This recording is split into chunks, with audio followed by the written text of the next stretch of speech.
আসসালামু আলাইকুম বন্ধুরা, খাওয়া দাওয়া প্রায় শেষ পর্যায়ে হঠাৎ মনে হলো যে একটু ভিডিও করি। ইলিশ মাছ দিয়ে আপনার কচু ঘাটি ডাল করেছি, খাচ্ছি।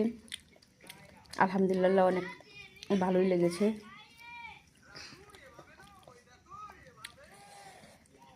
সকলে ভালো থাকেন বন্ধুরা। আসসালামু আলাইকুম। যা লাগছে পানি দাও।